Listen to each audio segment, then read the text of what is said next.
Most people believe they understand what capitalism rests on. Free markets, minimal government, and the comforting idea that if individuals simply pursue their own interests, order and prosperity will somehow emerge on their own. When asked where this belief comes from, the answer is almost automatic. Adam Smith, the powdered wig, the invisible hand. But this certainty hides a deeper problem. Adam Smith did not believe in the version of capitalism that now speaks in his name. In fact, many of those who invoke him most confidently are advancing the very forces he spent his life warning against. To understand why this matters, it helps to slow down and step away from slogans. For more than a century, an economic mythology has been built around Smith's reputation, one that reduces his work to a single idea: that markets work best when left alone. This story is elegant and convenient. Government should step back, competition should govern behavior, and prosperity will spread naturally through society. It is an idea that feels intuitive, almost moral in its simplicity. But it is not an idea Adam Smith actually argued for. It is a story constructed later, shaped by different incentives, and repeated until it became indistinguishable from truth. Adam Smith lived in a world very different from the one his name now justifies. 18th century Britain was not a landscape of free competition, but a tightly controlled mercantilist empire.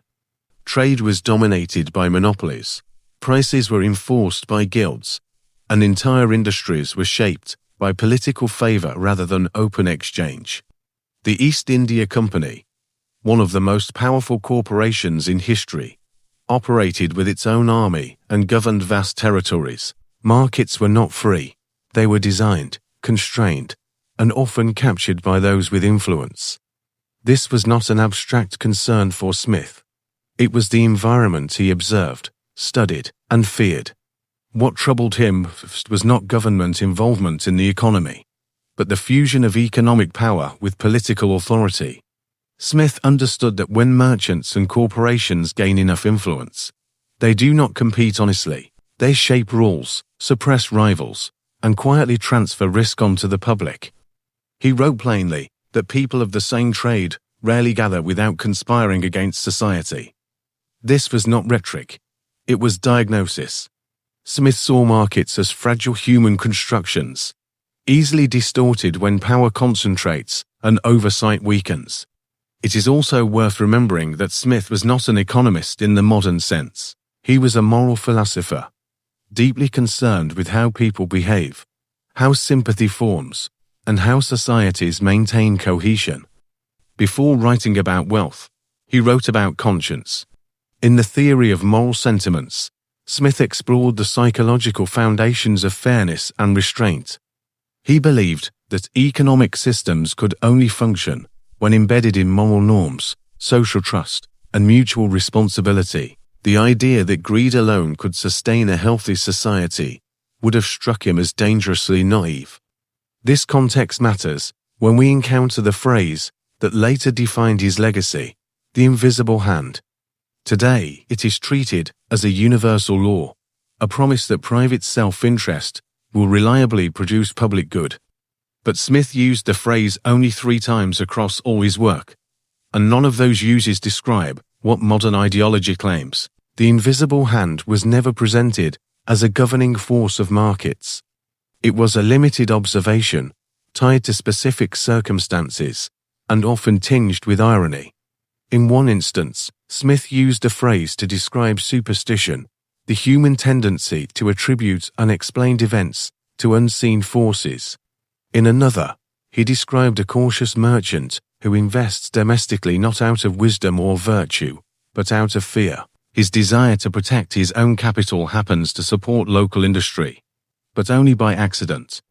This was not a model for economic policy. It was an example of how imperfect motives sometimes produce tolerable outcomes. In the final use, Smith observed that wealthy landowners distribute some resources simply because they cannot consume everything themselves. The poor survive not through justice, but through the physical limits of excess. This was not praise. It was resignation. Across these examples, a pattern emerges.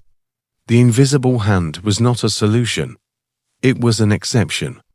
A rare alignment where flawed human behavior failed to cause total harm. Smith did not believe such outcomes were reliable, scalable, or morally sufficient. Yet over time, this small metaphor was elevated into doctrine. It became a justification for removing constraints, weakening oversight, and trusting concentrated power to behave responsibly. This transformation did not happen by accident.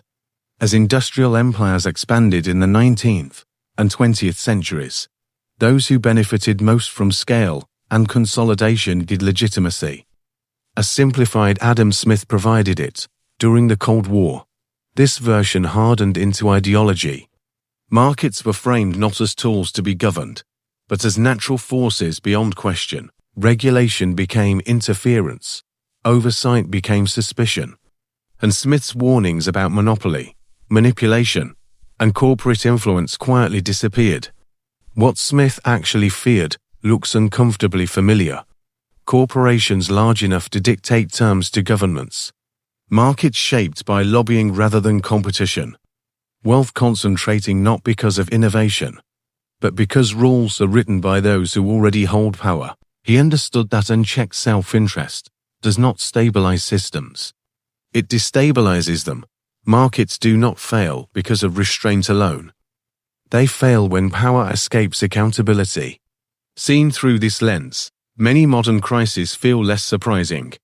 When institutions grow too large to fail, when losses are socialized and gains privatized, when competition exists more in theory than in practice, the market stops functioning as a market. It becomes a performance.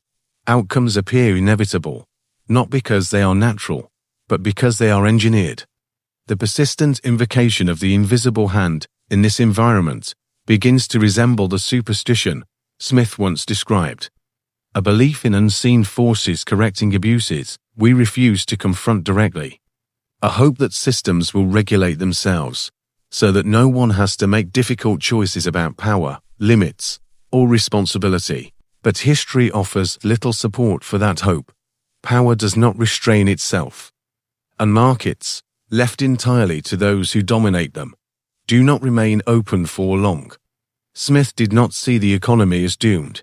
He saw it as human, imperfect, adaptable, and shaped by incentives and institutions.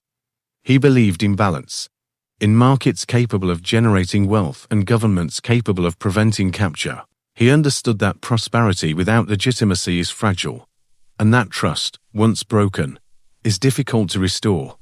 The tragedy of Adam Smith's legacy is not that his ideas failed, but that they were selectively remembered. A single metaphor was amplified, while an entire moral framework was set aside. What remains is a reminder worth revisiting. Economic systems do not save themselves. They are preserved, corrected, or allowed to decay by human choice. If this way of looking at economic history shaped how you think about the present, this channel continues that journey, quietly and carefully, through the patterns that still govern our world.